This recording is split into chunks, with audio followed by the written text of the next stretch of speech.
Turiu labai fainą receptą, kurį antrą kartą negaminsiu, nes gaminau per kitus mokymus, tiesiog pasinaudosiu progą papasakoti apie jį ir tie, kurie nemėgstat, kai ilgai pasakojama, bus greičiau. Pasiemu žalias bulves su lupenėlė šviežias, galima ir nusiskust, supjaustau, svogūnėlius, morkytes, cukinijų šiuo atveju, kario prieskoniai, druska, pipirai, vištienos sultinys, galite natūralų, galite kokį nors kitą geresnės sudėties. Man patinka miltelinės geros sudėties, nes tiesiog galiu kontroliuoti tą kiekį ir būtinai riebios vištienos dalies, kumpelių, sakykime, be kaulo, šlaunelių be kaulo, be sanarėlių ir taip toliau. Šiuo atveju aš pirkau Maksimoj, €2 gal 29, pusę kilogramo buvo. Sudėtinių dalių daugiau jokių nebuvo, tik tais vištienos šlaunelės be sanarėlių, be sanarių. Kodėl šiame patiekale yra naudojama riebioji dalis vištienos? Visų pirma, tai yra tiesiog skanesnė. Ir nebus nei sausa.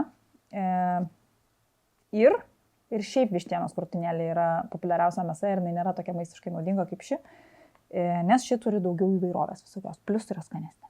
Tai jau vien tai. Ir naudojau savo ruduosius ryžius, kurios buvo užsivirus ir nebežinojau, kur dėti. Taip pat esu dariusi su miežinėmis kruopomis, labai fainiai, su kvietinėmis kruopomis, tai tiesiog natūralus tirštinimo būdas. Galite tiesiog taip pat sumalti dalį daržovių apkeptų ir tada bus tokia kaip pusiau tiršta košė. Bet kadangi vis tiek jau yra visokios tai daržovės, ryžiai viso grūdo, kurie turi šiek tiek krakmalo ir taip toliau, natūralus tirštinimas vyksta, turiu tokius 2 indelius, užtektų tikrai ilgam laikui. Kiekvieną kartą, kai galvoju apie šitą patiekalą, tobulai paprastas, noriu jį valgyti. Ir pavyzdžiui, šiandien buvau alkana, galvoju, blemba, kaip fainiai būtų greit pasišildyti ir sukapoti. Tai turėjau susitikimą, pavalgiau susitikime, cepelinų. Nebuvo labai lengva po to, nes buvo 10 ryto, bet labiau norėčiau šitą.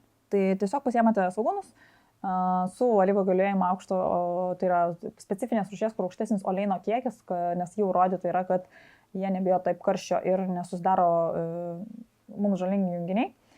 Būtent tokiame alyvuogių aliejuje arba rapsų, arba saulėgrąžų, galite dezodoruotą, rafinuotą, kad būtų mažiau to papildomo skonio, alyvuogių aliejuje aišku bus to skonio. Jeigu jums printina, tai gerai. Ir šiek tiek pakepinkite žemesnėje temperatūroje svogūnus, tam, kad jie perbaltų, pagelstų. Tai reiškia, kad ištištų, gerai ištištų, bet būtų paskrudę iš pirmo. Paskrudę, tada ištištų. Tikslas toksai, kad svogūnai nesimatytų mūsų maiste. Tada įmeskite vištieną, ją apskrudinkite, nes irgi duoda gero skonio. Tada įdėkite morkas, cukiniją, bulves ir užpilkite vandenį. Irgi šiek tiek pakaitinkite, paskrudinkite ir užpilkite vandeniu su sultiniu.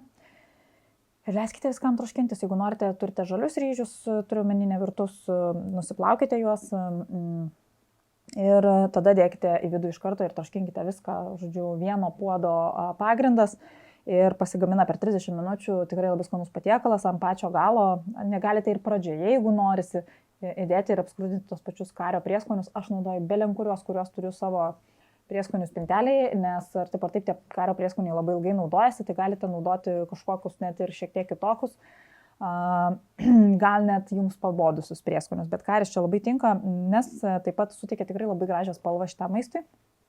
Ir tas pjaustymas, norit, galit gražiai pjausti, norit belenkaip. Man svarbu maisto skonis, šiek tiek maistinės vertės, kad būtų daugiau. Ir viskas yra daroma viename puode, tai po to viską ir suvalgome, ar ne? Tai netgi mineralai, kurie ištekėjo į vandenį arba kas nebijo karščio, lieka pačiame maiste. Ir aišku, aš esu tinginiukas, gerai, ne, bet stengiuosi nedirbti to, ko nereikia papildomai daryti. Tai jeigu yra galima padaryti kažką viename puode arba keptuvėje, taip ir padarysiu. Nematau reikalo ten, naudoti 15 skirtingų lentelių, jeigu viskas eis iš tos pačios lentelės į tą patį puodą. Tai va, tik pasirenku tą principą, kad iš pirmo daržovės, po to mėsytę, bet kadangi yra vienas puodas, tai galite vieną po kito pjaustyti, jokių skirtumų. Tai va, susitroškinate visus savo ingredientus, pasiruošite. Toks produktas šaldytuve gali tikrai laikyti keletą dienų. Jeigu jis yra netinkamas vartoti, dažniausiai tai pajusite jau iš kvapo, bet kokias 3 dienas tikrai galite vartoti. Mano tokių biški vienodai požiūrių, aš tikrai galiu ilgiau vartoti.